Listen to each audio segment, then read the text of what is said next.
ሰላም ጤና ይስጥልን ተመልካቾቻችን ከአንከር ሚዲያ ዝግጅት ክፍል ያክብሮ ሰላምታችንን እናቀርባለን። የአማራ ፋኖ ብሔራዊ ንቅናቄ በተለያዩ ቀጠናዎች የሚያደርገው ተጋድሎ በተጠናከረበት በዚህ ወቅት ላይ በማዕከላዊ ጎንደር ሻውራ አካባቢ የተገኘው ድል በተለየ ሁኔታ እየተጠቀሰ ይገኛል። ከፍተኛ ቁጥር ያለው የአብይ አህመድ ጥምር ሰራዊት አባላት መማረካቸውንና መደምሰሳቸውን እንደዚሁም በርካታ የጦር መሳሪያዎችና ተተኳሾች በፋኖ ቁጥጥር ስር መግባታቸውን መግለጻችን የሚታወስ ነው። በአጠቃላይ ስለ ሻውራም ሆነ አጠቃላይ የፋኖ እንቅስቃሴ በሰሞኑ እንዲሁም ደግሞ አብይ አህመድ ባለፈው ቅዳሜ ኤሊት ፎርስ መገንባቱንና ከሶማሊያ እስከ ምጽዋ የሚደርስ የጸረ ሽብር እንቅስቃሴን የመክታት አቅም ያለው ሰራዊት እንደገነባ የገለጸበት ሁኔታ በተመለከተ በእነዚህ አጀንዳዎች ላይ ከኮሎኔል አበራ አዛናው ጋር ቆይታ ልናደርግ ተዘጋጅተናል። በጣም ነው ማመሰግነው ኮሎኔል አበራ አዛናው። እንግዲህ አሁን ያለውን ወቅታዊ ሁኔታ በተመለከተ ነው። ሰሞኑን ሻውራ ላይ ድል ቀንቷቸዋል። በርካታ ያገዛዙን ጥምር ሰራዊት አባላት እንደመታቹ ነው የሚገለጸው። እስቲ የሻውራው ድል ከዛን ጀምርና ወደ ሌሎች ጉዳዮች ገባለሁ።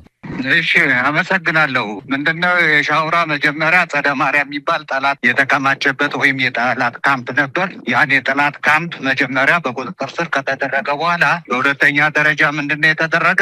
ሻውራን ለማጥቃት ሻውራን ለመቆጣጠር መጀመሪያ መሬት አቀማመጡን ነው ወታደራዊ ቶፖግራፊ ወይም ስትራቴጂክ ቦታዎችን በደንብ አድርገን ከለየን ከታወቀ በኋላ ምን ያስፈልጋል፣ የሰው ኃይል፣ የቡድን መሳሪያ፣ የልብስ ወከፍ መሳሪያ ምን ያክል ያስፈልጋል የሚለው ይሄ ጥናት አደረጉ። ይሄ ጥናት ከተደረገ በኋላ ቀጥታ በአራት አቅጣጫ ነው እንዲገባ የተደረገ። ጦሩ ልክ ከቀኑ 7 ሰዓት ጀምሮ እስከ ምሽቱ 12 ሰዓት ተኩል ነው ውጊያውን የተደረገው። በዚህ ውጊያ ላይ የቁም ምሽግ ከፍተኛ የሆኑ ይሄ ሞባይል ዲፌንስ የሚባል ወይም ስትሮንግ ሆል እንደሚለው አይነት አዘጋጅተው ነው የጠበቁት። በዚህ ላይ ሰራዊቱ ከፍተኛ የሆነ ድል በማስመዝገብ ወደፊት በመገስገስ እነኚህን ምሽጎች ሰባብሮ በጠላት ላይ ከፍተኛ ድል ተቀዳጀ። 12 ሰዓት ተኩል ላይ ውጊያው አለቀ። ከዛ በኋላ ህዝብን የማረጋጋት እኛንን አይዟችሁ ውጡ ምንም ችግር የለም ብለን ህዝቡን የማረጋጋት ስራ ነው ሲሰሩ የዋሉት ወንድሞቻችን። እንደ ኮሎኔል አበራ የሻውራ ድልን በተመለከተ እንግዲህ ሰሞኑንም ደብረ ታቦርን አጠቃላይ የደቡብ ጎንደር ቀጠናን ሙሉ በሙሉ ከመቆጣጠር ባሻገር በአንዳንዶቹ አስተዳደር ተክላችሁ እየመራችሁ እንዳለም ይታወቃል። የሻውራን ድል የተለየ የሚያደርገው ምንድን ነው? አንዳንድ ወገኖች እንደሚገልጹት አብይ አህመድ ሆን ብሎ የአማራን በአማራ የሚል ፕሮጀክት ነድፎ ከአማራ ሚሊሻና ከአማራ ልዩ አድማ በታኝ ኃይል ጋር እንድትዋጉ የሱን ሰራዊት ግን ወደ ሰሜን ኢትዮጵያ እያዘዋወረ እንደሆነ ይገልጻልና አንዳንዴ እርስ በርስም ያደረጋችሁት ውጊያ አድርገው የሚገልጹ ወገኖች አሉና ይህንንስ እንዴት ታያላችሁ?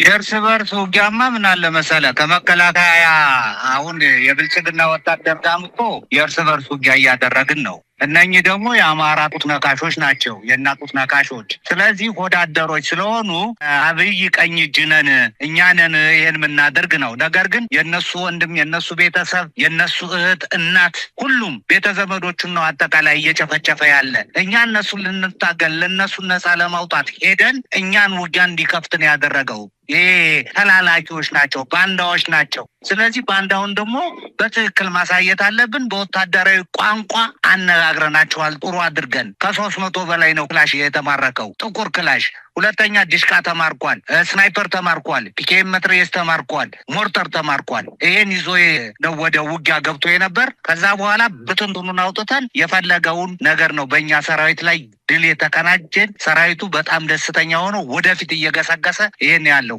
ሁለተኛ ሻውራ ምንድን ነው ካለው ወታደራዊ ስትራቴጂክ ቦታ በምትልበት ሰዓት ለባህር ዳር ቅርብ የሆነ ስትራቴጂክ ቦታ ነው ሻውራ። ስለዚህ ከሻውራ ተነስተህ ቀጥታ ወደ ባህር ዳር የሚሄድ መንገድ አለ።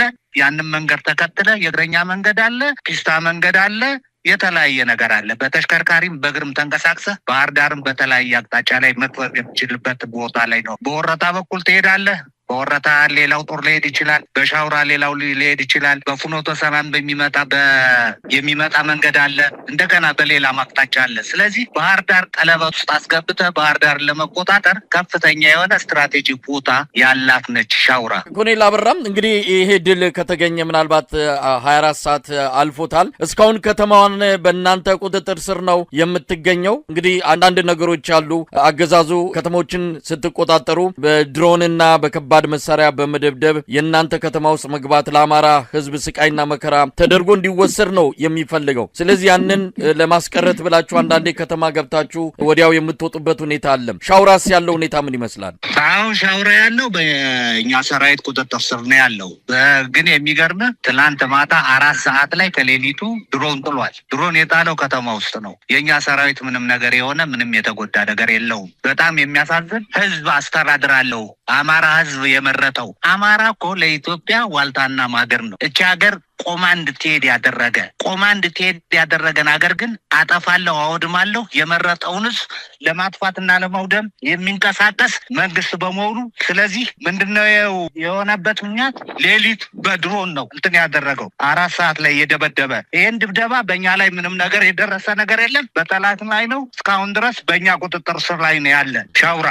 ኮሎኔል አበራ፣ ሌላው በአጠቃላይ በወቅታዊ ሁኔታ ላይ ምን አይነት የአውደ ውጊያ እንቅስቃሴዎች እየተደረጉ ነው የሚገኙት? በተለያዩ የጎንደር አካባቢዎች ሰሞኑን በተለየ ሁኔታ ነው እንግዲህ ጥቃቶች እየፈጸማችሁ የሚገኘውና አገዛዙ ደግሞ እኛ ሰራዊቱን አስወጥተናል፣ አሁን ወደ ሰሜን ትኩረት አድርገናል፣ ይህንን አጋጣሚ ጠብቀው ነው ፋኖዎች አንዳንዴ ያለ ተኩስ አንዳንዴ በትንሽ ውጊያ ከተሞቹን እየተቆጣጠሩ የሚገኙት የሚል ከብልጽግና ደጋፊዎች አካባቢ ይሰማል። ለማንኛውም ወቅታዊ ሁኔታ ምን ይመስላል? በአጠቃላይ ብልጽግና እኮ ይኸውልህ አሁን ሁሌ የሚናገረው ነገር ፕሮፓጋንዳ ነው። ነግሬሃለሁ። ገና መጀመሪያ ሲጀምር ምንድነው ያለ? የአማራን ቀበቶ አስፈታለሁ ነው ያለ። ከዛ በኋላ እናንተ እንደምታውቁት የ2 ወር የወር እቅድ እያወጣ አሁን እንደመስሳለን፣ አሁን እንዲህ እናደርጋለን ምናምን እንላለን የሚል ሁኔታ ነው ሲያስቀምጥ ይኖራል። ነገር ግን የምነግርህ ነገር አሁን እነሱ አጠቃላይ አሁን ያላቸው በእኛ ላይ እንዲሆነናል ምክንያት ነው።